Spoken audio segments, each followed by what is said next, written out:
Good morning everyone. I am Rajdeep Singh from SIRT Excellence, the SAGE Group, and today we are going to learn about a supercomputer. So there we are going to look after two categories of supercomputer. First one is vector processor and second one is SIMD computers. So what actually is vector processor? So before going on with vector processor, first of all हमें समझना होगा कि what is scalar processor. Scalar processor is a processor which executes one instruction at a time, जो कि हमारे conventional execution का scenario होता है, जिसमें हम एक इंस्ट्रक्शन को एक बार में हैंडल करते हैं, उसे एग्जीक्यूट करते हैं, then we will go to execute next instruction. So this is a working of scalar processor. Now what is vector processor? It is actually built upon the scalar processor, and vector processor executes number of instruction on a set of data, or you can say vector data, whenever vector data come across. So it executes a set of data parallelly at a time, in a single time. So a scalar processor is a mandatory feature which a computer should have, and vector processor is an optional feature which is built upon the scalar processor.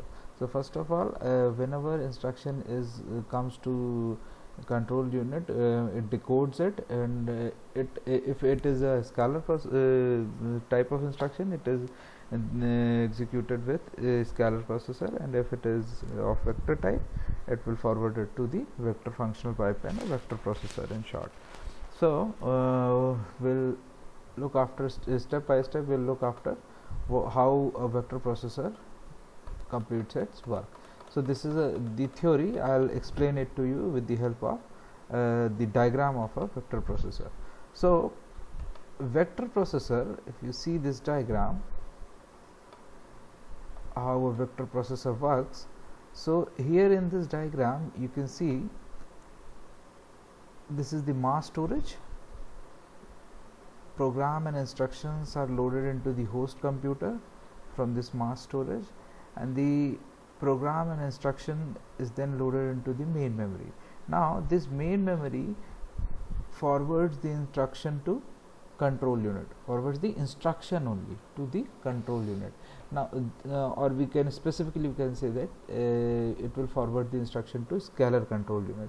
Now that scalar control unit decodes that instruction, and if it finds that it is a scalar type of instruction, that means obviously scalar data will be needed to execute it. So it will instruct it to the scalar functional pipeline, and now this scalar functional pipeline will require data to execute that instruction. So it will fetch the data from main memory. So this scalar data will be fetched from main memory, execution will be done here, and the result will be stored back into the main memory. So this is the working of scalar processor. You can see the dotted boundary over here. This is the working area of scalar processor. And now next scenario, that if the decoded instruction, if a scalar control unit decodes the instruction, and if it found that the decoded instruction is of vector type, vector instruction is there, so it will forward that instruction to vector control unit for handling, and now this vector control unit will forward that instruction to number of vector functional pipelines attached. Now this VFP stands for vector functional pipelines. जैसा कि यहाँ पे scalar processor में था scalar functional pipeline, the same applies here. यहाँ पे बहुत सारे वेक्टर फंक्शनल पाइपलाइंस होंगे क्योंकि पैरेलली हमें इंस्ट्रक्शन को एग्जीक्यूट करना है.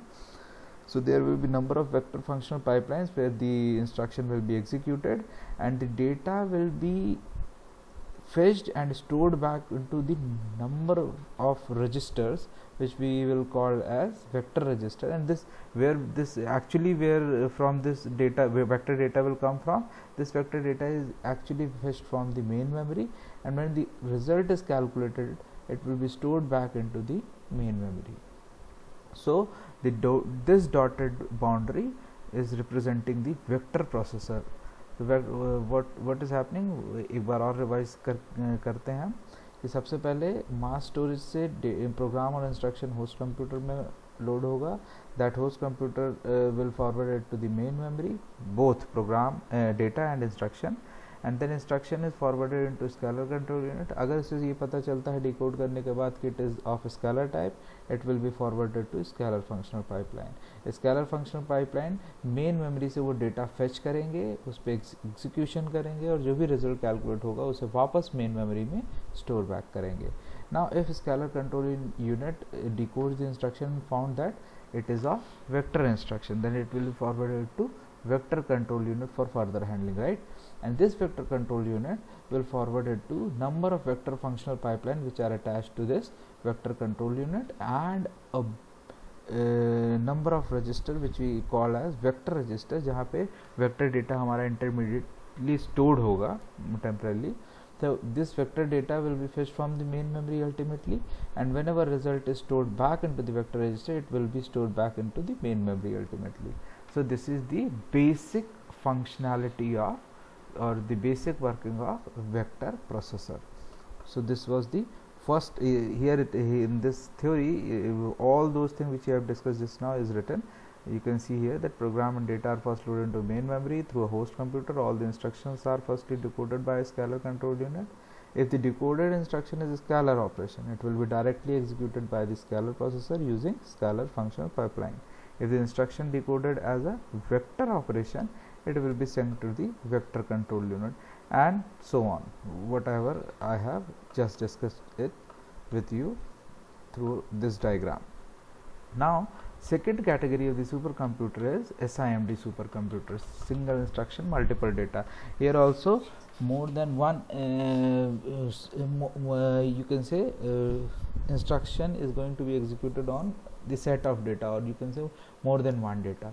So a multi-vector or a SIMD, both are the name of same thing, multi-vector supercomputer or SIMD supercomputer. It is specified by 5 tuples. What are these 5 tuples? These are represented by, suppose this M dash is a SIMD supercomputer, it is represented by 5 tuples N, C, I, M, R. And what are these 5 tuples? One by one we will have look to it. So what is N? N is the number of processing elements in the machine. कितने processing elements हैं हमारे machine में, ये कह लो कितने processors हैं जो एक साथ parallelly data execution करेंगे. What does C represent? C is the set of instruction that is directly executed by the control unit. वो कौन सा इंस्ट्रक्शन है या क्या सेट ऑफ इंस्ट्रक्शन है जो कंट्रोल यूनिट डायरेक्टली इशू कर सकता है, एग्जीक्यूट कर सकता है, कंट्रोल यूनिट एग्जीक्यूट कर सकता है, I am sorry, not issue. Now what is I? I is the set of instruction which is broadcasted by the control unit to all processing unit for execution. एक limited functionality होती है control unit की कि एक बहुत basic instructions को वो खुद execute कर सकता है, and if those instructions are vast enough that cannot be handled by a control unit, that it will be forwarded to processing units, number of processing unit which are attached to the system. Now what is M? M is the set of masking scheme where mask partition denotes the set of enabled and disabled PEs. What is PEs? Processing element. We'll have a look towards its block diagram. And R is the set of data routing function for inter processing element communication. Now since parallel execution is happening, so routing, data routing का requirement होगा ही होगा. Now you can see this block diagram of a SIMD supercomputer. One single control unit is there. A very simple type of instruction are coming, it will be executed here only. Now if it is vast enough, it will be forwarded to different processing element here, PE0, PE1, PE2 and so on. All these processing elements have some processors, have processor of their own and memory of their own. You can see here, and if a vast instruction comes in, it will be distributed into among these processing elements. Now which processing element will be enabled and which will be disabled is denoted by the mask partitions. And obviously since dependency will exist, हो सकता है processing element 0 का कोई output है जो processing element 1 को required है, तो data routing through this interconnection network will happen, and that data routing will be explained by, or you can say defined by R is the data routing function, जो processing element के बीच में communication को represent करेगा. So this was about supercomputers, and next lecture we'll move on with another topic. Thank you so much.